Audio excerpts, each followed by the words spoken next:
gosh, this hair is gonna drive me nuts. Hello everybody out there in the bookverse, it's Stephanie, and today I am back with a video that kind of is the sequel to my best books of the decade video, which is the worst books of the decade video. So in this video, I pick out one book from that was published in each of the 10 years of the last decade that I have read that I liked the least. And that, like, books I just really didn't like. So this is kind of a three-part video series that I'm doing, the best books, worst books, and then I'm gonna do another one that's gonna be the books that I missed during the decade, where I'll go through and pick a book that was published each year that I wish I would have read or that I am really excited to read, and I'll go through and vlog my experience doing that. So that video is to come. But first we have to do the worst books of the decade. If you're new to my channel, hey, welcome. Thank you so much for watching my videos. If you'd like to see more from me, definitely hit the subscribe button down below and the bell icon so you'll be notified when I post new content. And yeah, let's jump into these books. Okay, the book published in 2010 that I really did not like is Cutting for Stone by Abraham Verghese. I didn't like any of the characters. I didn't enjoy the story. There were some very uncomfortable parts that I really did not like at all, and there were parts that I just cannot forget, even though I really wish I could. I did enjoy the parts that had the Ethiopian history in there, but other than that, I really just did not enjoy this book. I don't even know how to really explain what it's about. It's kind of about these twin boys who were born at a hospital in Ethiopia, and their mother dies, and they're kind of raised by the hospital people. Their dad doesn't really acknowledge them, and they have a falling out, go their separate ways, and yeah, I'm just really not highly impressed with any of the characters. I didn't like the story. Like, it just, none of it was enjoyable for me. Books that are very character-centric, I need to actually like some of the characters, or at least find them interesting in order to enjoy those types of books.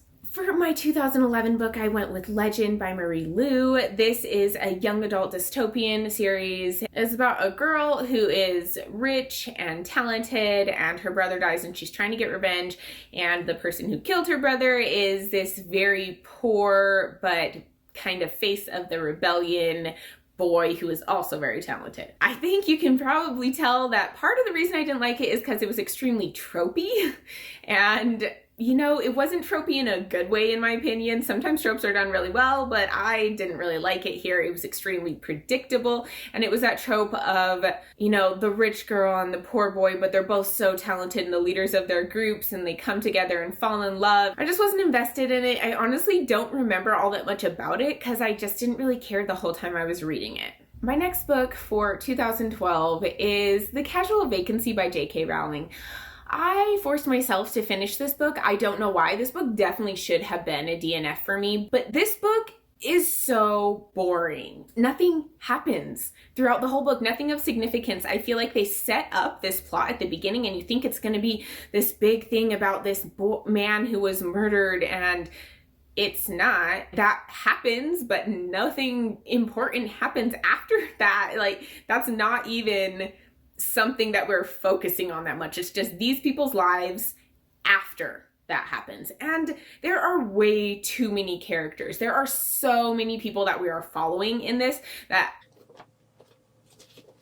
I drew a map of the people so I could keep them straight, because it's ridiculous how many people are introduced and they're just like boom, boom, boom, boom, boom, boom, boom, going like every chapter you are following a new person, and it is so much. And I don't like any of the characters in this book. They're mean, or they're super selfish or abusive or just annoying and whiny. And I just did not like anybody in this book. So that made it really difficult when there were a ton of characters to get to know, and I just liked them all. And there was no point to the story. Nothing happened. The thing that you think is going to be big, and you're like, oh, this could be a big plot point. It happens and it's over, and really there's nothing that follows it. And there was just absolutely no point to this, and I can't believe I ever finished it. The next book on this list I actually listened to on Audible, and that is The Goldfinch by Donna Tartt. I kind of had this phase where I felt like I should read some award-winning books, and that one won the Pulitzer Prize. And I don't have a great track record with the Pulitzer Prize. I tend to dislike those books, but I figured I'd give it another go with this, and I should not have. That was a very poor choice on my part.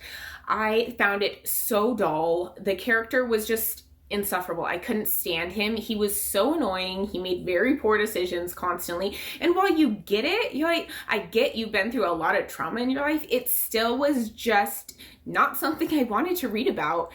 I liked one side character, and other than that, I just kind of disliked them all, and it was painful and so long. And I just didn't care about the painting. I didn't care at all. I didn't really care what happened to it. I don't know why it was so ridiculously famous to begin with, but yeah, there you go. I would never recommend that book to someone, but I hear that her other book, The Secret History, is way better. So I think I actually will give Donna Tartt another try with The Secret History. We'll see. Next one was also an audiobook. I don't think this is necessarily a trend because I have loved some audiobooks, but that is The Slow Regard of Silent Things by Patrick Rothfuss.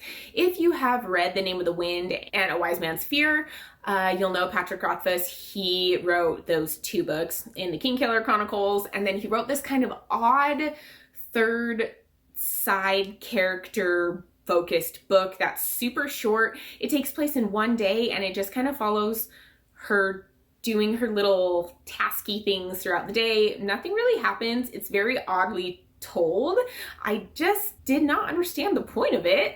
I get to the end of it and I couldn't tell you what happened, even literally right after I read it. It was just so weird, and I was not a huge fan of it. If he enjoyed writing it, that's great, but I wish he would have put his time into writing the third book in that series, because I'm still waiting and I really want to know what happens. So that one was very big disappointment. The next book on this list, which brings us up to 2015, is The Girl on the Train.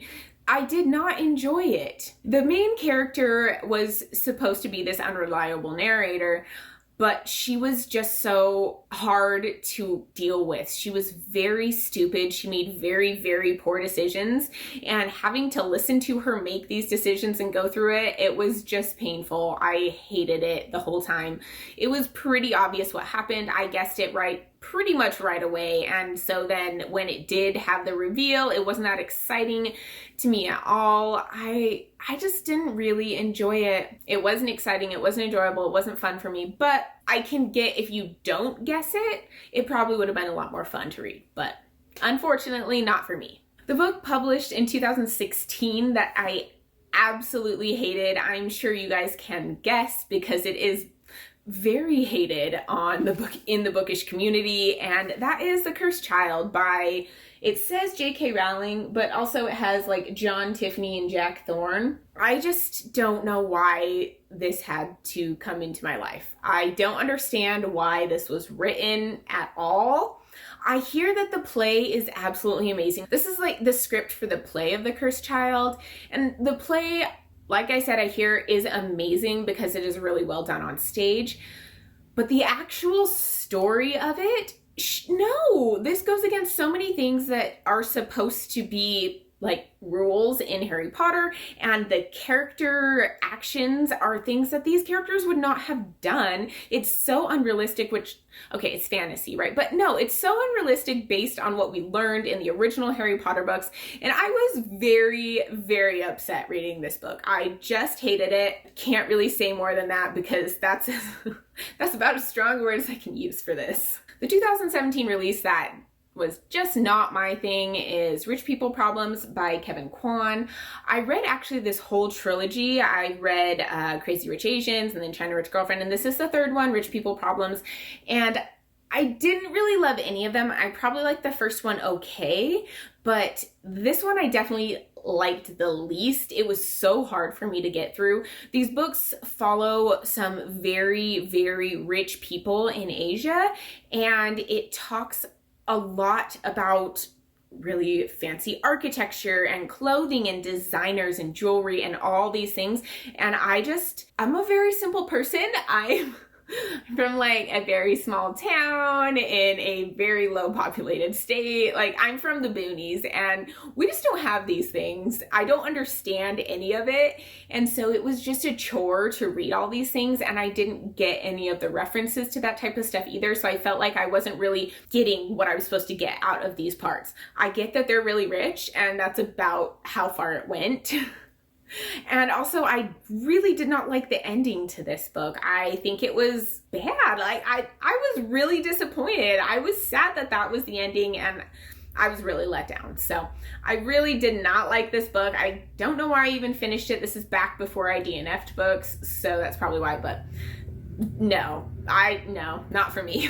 The 2018 book that I have on my list was one that I was actually really excited to read because I decided I was going to join Reese Witherspoon's book club and read her books. And this is my one and only book that I read from Reese Witherspoon's book club because it went down so poorly with me. And that is The Proposal by Jasmine Guillory. I really don't know how to say that last name. I'm pretty bad at name pronunciations if you haven't noticed, if you watch my channel at all.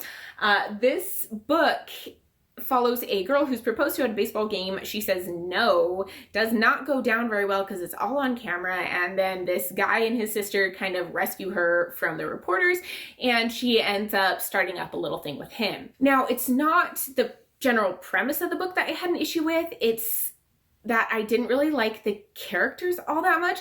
The main character was okay, but I wasn't really invested in her. I didn't feel like the way she was written, I could really be rooting for her and get invested in her life and really care about her a lot, unfortunately. I did not like the main love interest that she had. I felt like he was very immature and he was really selfish, and he just kind of felt very insecure throughout this book, and that was something that was a huge turnoff for me, and so I wasn't invested in the romance. And since this is a romance book, it's kind of the whole point. I did like her friend and the girl that her friend got with. I thought that was a really cool side story, and I honestly would have been a lot more interested reading about that. And the book that is my least favorite release for 2019, I think might not be super controversial. While this series is ridiculously popular, this book was not quite as well received as the other two, and that is The Queen of Nothing by Holly Black. This is actually the Fairy Loot Special Edition because I got it before I had read any of this series, so I didn't know I was going to dislike it, unfortunately. This series is about a mortal girl who goes and lives in the fairy world because her parents are killed by a fae, and then he takes her and her two sisters to the fairy world to live kind of as his daughters because one of them really is his daughter. And this girl is trying to kind of find her place in that world, and she tries to navigate politics, and she's very ambitious. And I just did not like it. I didn't mind it so much at first, but then once we started getting to know the Cruel Prince, which is the first book in the series, I didn't like it because they had this romance going on between her and this prince who is a horrible human being. And I don't necessarily have a problem with morally great characters who do some pretty not so nice things, but I kind of like them to have a reason behind it. Like if they have their own agenda that they're trying to get something and they're doing this for their own gain, that's different. But this kid was just mean to be mean. I just can't understand how anyone would ever end up with him after the types of things that he did in front of her and to her. So couldn't get on board with this series. Plus, I found it pretty boring for the most part. There were some interesting aspects in the political intrigue, but I just didn't care. I didn't like the story. And this one was just way too rushed. I felt like you couldn't get invested in what was happening or start to actually care if they made it out of the situations or not, because they seriously were in them for 2 seconds and then got out. And then the big finale, what happened, I really guessed it right off the bat. And it was just really obvious. It wasn't that exciting. So unfortunately, it was definitely a big miss for me because I did get the special edition of it, so that's sad. But those are my worst books of the decade, so definitely let me know down below what your worst book of the decade was, and stay tuned and keep an eye out for my next video, which is going to be books that I missed throughout the decade and that I'll be reading and rating and seeing which ones I think are the best.